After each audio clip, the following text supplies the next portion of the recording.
Luke chapter 7.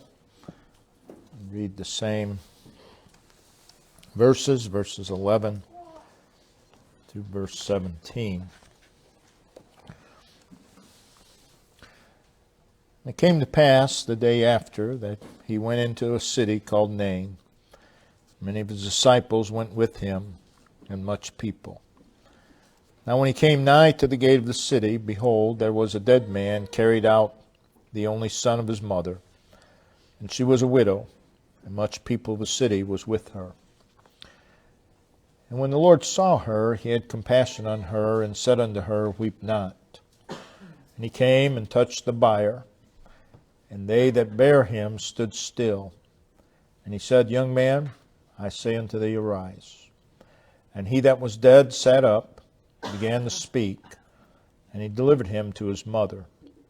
And there came a fear on all, and they glorified God, saying that a great prophet is risen up among us, and that God hath visited his people.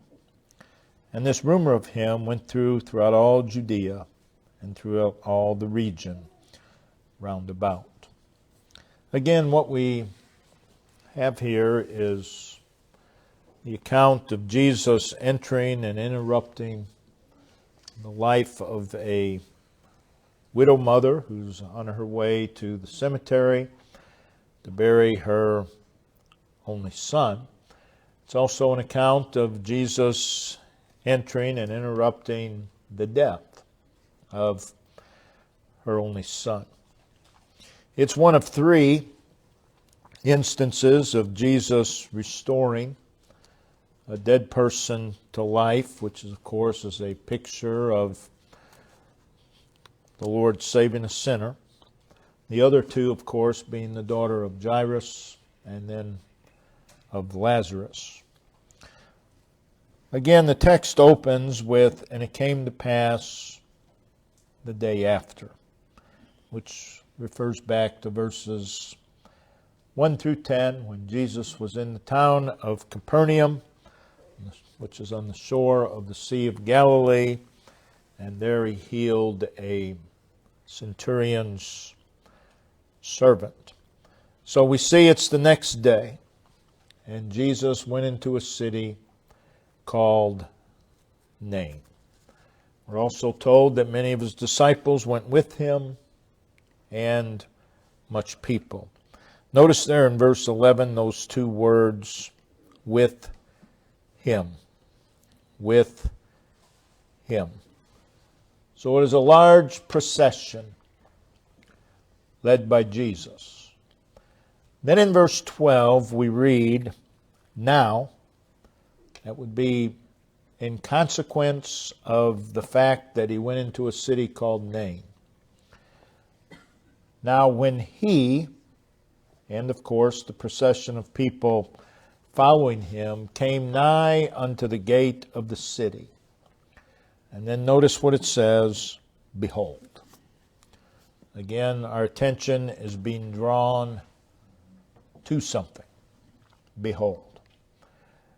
And what our attention is drawn to is an event involving another procession of people.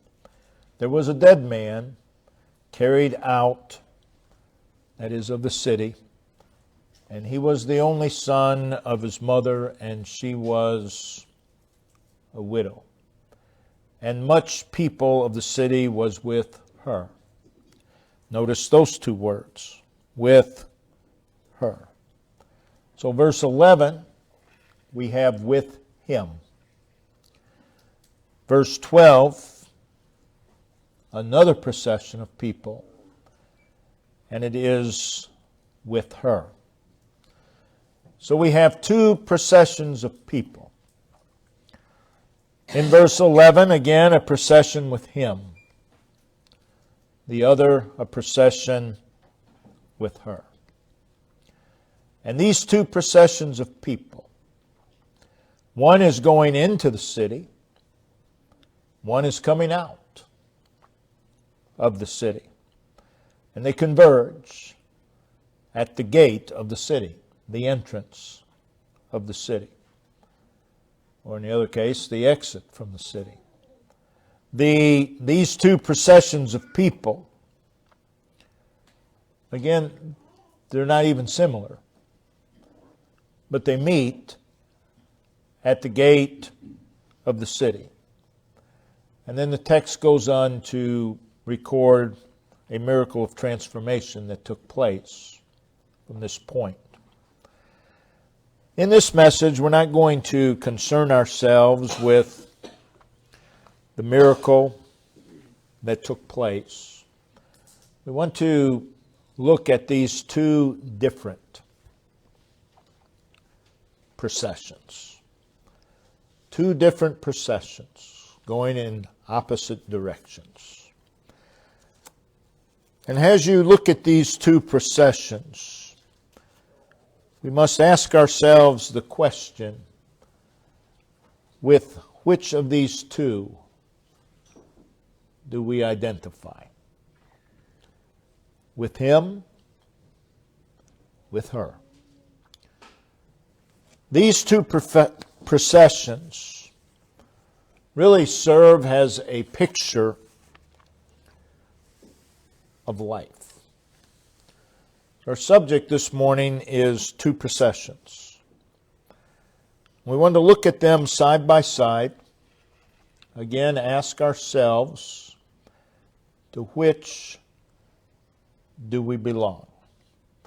And as we look at these two processions, we want to be clear that we are not implying that the procession that is with Jesus are all saved people. It's not what we're implying at all. But there are some points of application that we need to draw from these people that were with Jesus following the healing of the centurion's servant. Now, if we look at life, there, of course, are a variety of times in life. There are times of sorrow, there are times of heartache, there are times of distress. There are times of disappointment. There can be times of chaos and turmoil. There can be times of confusion and anxiety and fear. There are some times in which we will be in the furnace. There are desert times. There are wilderness times. There are valley times. There's some crooked and rocky road times. There are some steep mountain times. There are temptations. There are battles. There are struggles. There are some giants. And there are times of persecution, times of slander and false accusations. Maybe times of abandonment. Maybe times of darkness, loneliness. Times of change, times of upheaval, times of uncertainty. But what needs to concern us is not so much the time that we're in or the circumstance that we're in. What needs to concern us is which of these two processions do we belong? Which of these two processions most mark and identify our life? All of us here from occasionally will find ourselves in either one of these processions. But my question is, which of these two most mark and identify our life? So I want to look at some things concerning these two processions. Number one, both are following somebody. Both processions are following somebody. The one is a funeral procession. Again, the custom of those days, much like ours, was that the family would lead the way to the graveside, followed by the people carrying the bier, in our culture, the casket. And this would be followed by other mourners. In the case before us, the mother, the widowed mother, leads the way. She's powerless. She's helpless. And her life is empty. And much people of the city were with her. That's who they were following. Christ is not in their midst. Everyone in that procession that day, in some way, was identifying with this woman. They were identifying with her. They are traveling the road to the cemetery. They're doing so without Christ. And there they are. They do not have the reality of Christ's teaching. They do not have the reality of His guidance. They are oblivious to His person, His love, His care, His peace. But they are very, very much aware of the reality of their circumstance. They're headed to the grave. They can see and they can feel the circumstance that they're in. The other procession is led by Jesus. Verse 11, and many of His disciples went with Him, and much people. Notice that word Him. The Almighty One. They're with Him. The Alpha and the Omega. They're with Him. The bread of life. The captain of our salvation. The chief shepherd. The cornerstone. The deliverer. The door. The heir of all things. They're with Him. He's the Holy One. He's the image of God.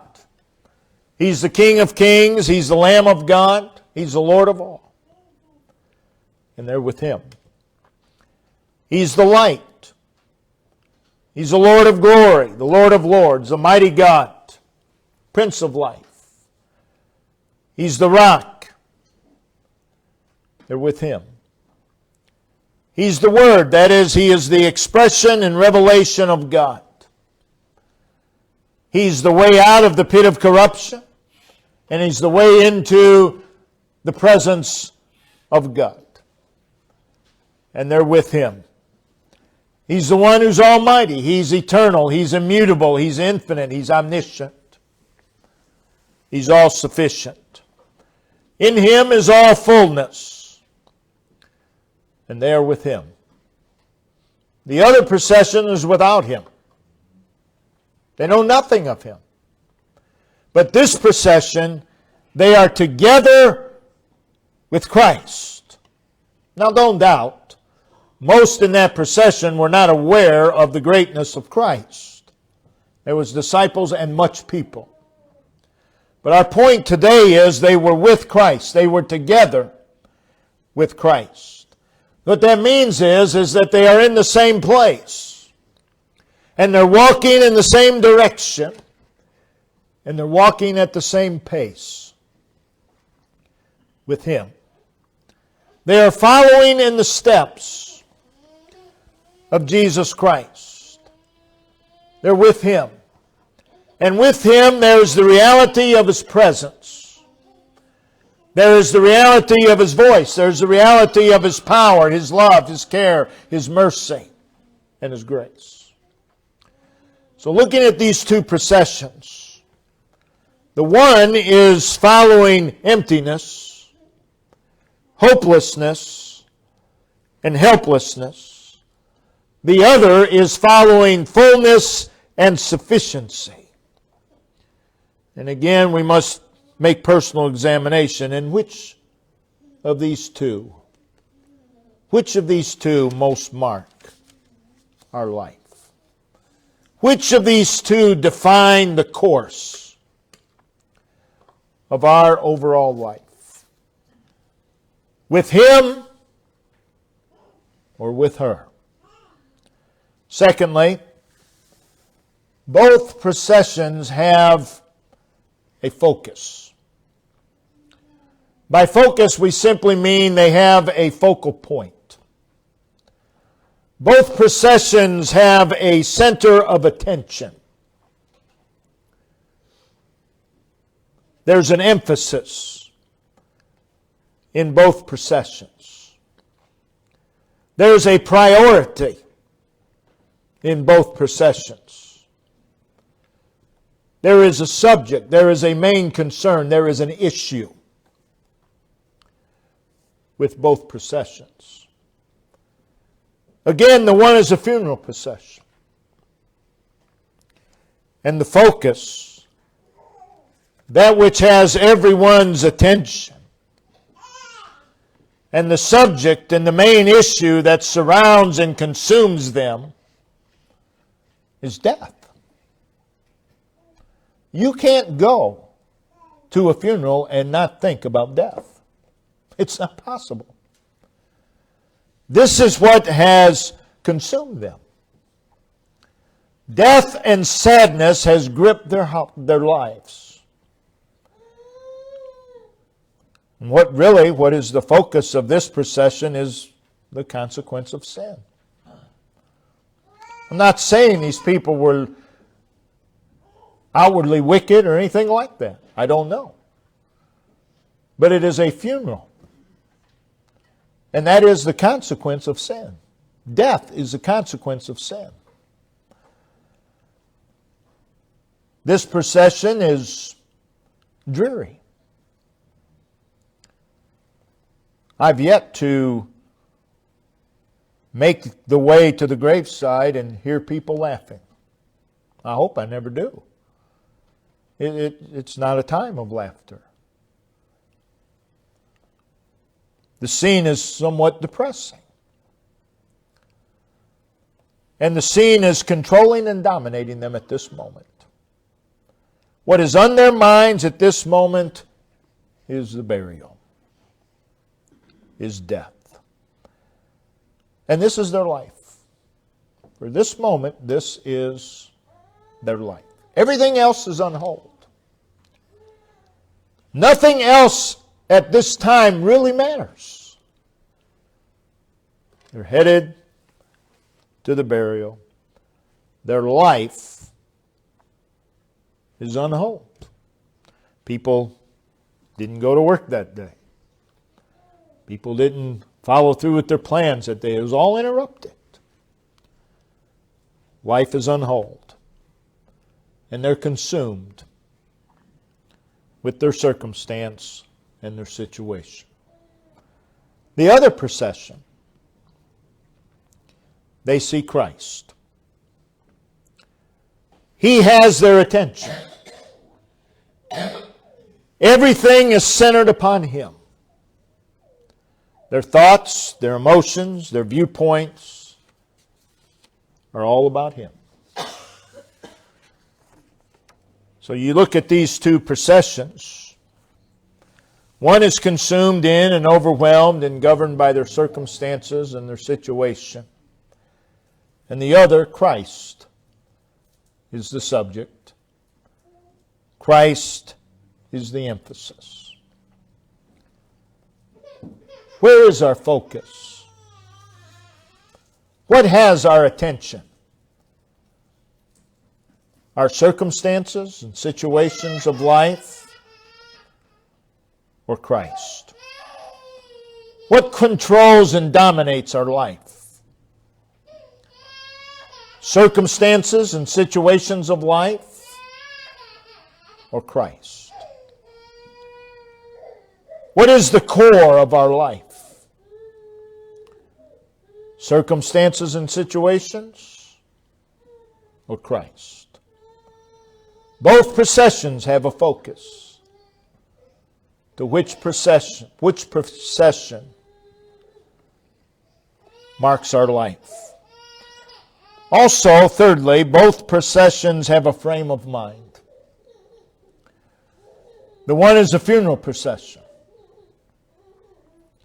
And the people in this procession probably are downcast, perhaps discouraged. Death, no doubt, has gripped their hearts, their minds, and their lives. As you look at this procession, you see a very dismal and gloomy scene. The people in this procession feel an emptiness. They're overcome by their circumstance and their situation. The entire scene is one of sadness. You look at this funeral procession, it's not a joyful and excited crowd. There's no air of joyful expectation about them. They're weeping, they're wailing, they're mourning. And as they walk along, for the most part, their eyes are to the ground. Watch people walk to the grave. Most aren't just looking around. Most are walking with their eyes to the ground. Their thoughts and their vision are confined upon death. Death, the consequence of sin, is their circumstance, and this has gripped and squeezed their hearts and minds. There's a great heaviness. The other procession, they had just seen, they had just heard incredible things, and they are following a man who is very, very much alive. And as they follow Christ, there is a joy. And they are exuberant. They are excited. They're filled with eager anticipation, all because of this one named Jesus. They're wondering, their frame of mind is, we've seen him heal the centurion's servant. What's he going to do next? And they're following Christ with this anticipation. What is he going to do next? They're not looking to the ground. They're looking forward to what Jesus will do next. So as you look at these two processions, one is really in a terrible state of mind. Their thoughts are consumed with the immediate present. And the other is filled with joy, excitement, and anticipation. Which of these two define our overall life? You look at a lot of God's people today and you would think they were in a funeral procession. I mean, that's their life. Everywhere they go. That's the way they live. To which procession do we belong? Fourthly, both processions are going in a specific direction. The city of Nain was located on a mount, a hill. And at the bottom of that hill was the gate of the city. The funeral procession has descended and is now at the gate of the city. This widowed mother is in front of the bier, the wooden plank. There are those carrying the bier, and again, the vast majority are following behind. They're following death. And they have made their way down. And they are headed toward the graveyard. And all the dread that fills the heart of this widowed mother. Again, they do not have Christ in their midst. They do not have His guidance. They do not have His teaching. And theirs is a journey downward. And they've reached the gate of the city. Their focus and their attention is upon death and the graveyard, and their journey is downward. Their frame of mind is one of depression and emptiness. And down, down they go. Their journey is downward. Many like them live lives of weariness, restlessness, hopelessness, dread, joylessness. And as you view this procession, you're seeing a picture of drudgery and dread. And they're headed in the direction of emptiness. The other procession is following Christ. Their attention is upon Him. He's the subject of their conversation. And what do you think those people were talking about? They're talking about Christ. They were talking about what had just transpired, the healing of the centurion's servant. What is controlling and dominating their life? It is Christ. And they're moving in the opposite direction of the other procession. They're getting ready to go up. They're ascending. The other procession is going downward. Their way is marked by joy and eager anticipation. What's he going to do next? So looking at these two processions, one is descending one way, and the other is ascending another way. To which do we belong? Is our life marked by spiritual decline or spiritual ascension? Depends who you're following. If you're with Him, it'll be a life of ascension. If you're dwelling upon your circumstance, it'll be a life of descending. So we need to ask ourselves, what is the spiritual direction of my overall life? Again, we all get twisted from time to time and begin to head in the wrong direction, but that's not what I'm talking about. I'm talking about overall life. What is the direction of our life? Every one of us has been given the gift of physical life. What a gift. The gift of life. There are people who look at the gift of life as a curse. Physical life is a gift. It's an opportunity.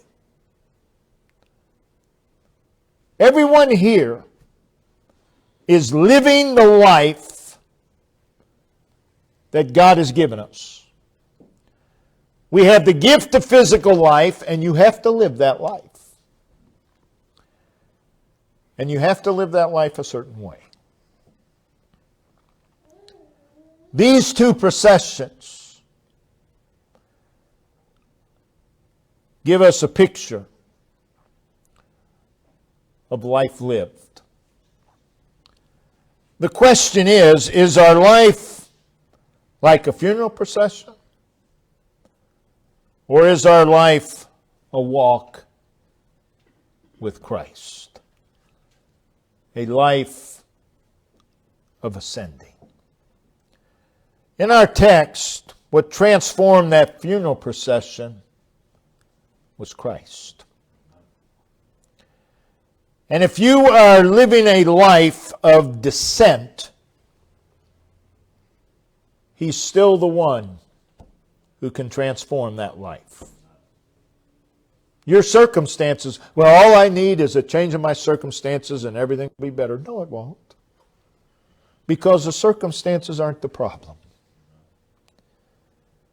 If you live a life of spiritual descent, you need Christ. You need Christ. And he entered and interrupted that procession. And he did a transforming work. He brought about miraculous deliverance. Not just for the dead young man, but also for the widow woman. He brought about a transformation. He brought satisfaction into that widow woman's life. He brought assurance and optimism and joy unspeakable into her life.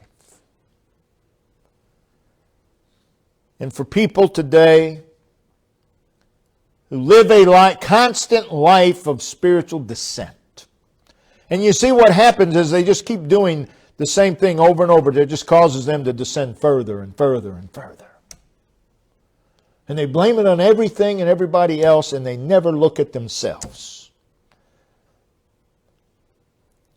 And that is the common factor in all things, is ourself. That's the common denominator. They never look at themselves. And they just keep descending further and further. Listen to them talk. Oh, my luck is so bad. Luck has nothing to do with it. Not a thing. There's no such thing. Oh, so-and-so, and on they go. If you've got all day, they'll tell you all about it. And if you've got all day the next day, they'll tell you all about it then too. And the next day, and the next day, and the next day. They live lives of spiritual descent. And there's only one that can fix it. And that's the Lord. That's the Lord. I learned some time ago, I can spend my whole day listening to people who want to complain about everything and everybody. And there's not a thing I can do to help them. Not one thing. There's only one who can help them. And that's the Lord. So if you're here and saved, but living life in a funeral procession, what you need is for Christ to enter. I'm not saying you're not saved, but Christ does not. If you are living a life of descent, mark it down, Christ is not the dominating factor in your life. And if you're here and unsaved, that's what you need today as well. You need Him to enter and interrupt your death by imparting life into your soul. So we have here two processions. And one of these two processions mark our overall lives. And we hope and pray that it is with Him. There's no better life to live than living life with Him. There's just no better life. We ought to enjoy life. We ought to enjoy the physical life that God has given us. And now that we're saved, we can live that physical life with Him. We ought to enjoy life. And something is wrong with us if life is not a joy. Are there going to be sad times? Of course there are. But overall, life is to be a joy. It's a great privilege. It's a great opportunity. It's a great responsibility. Because we all live life a certain way. And we need to live it with Him. Brother Ben, if you'd come and lead us in a verse of song, we'll all stand.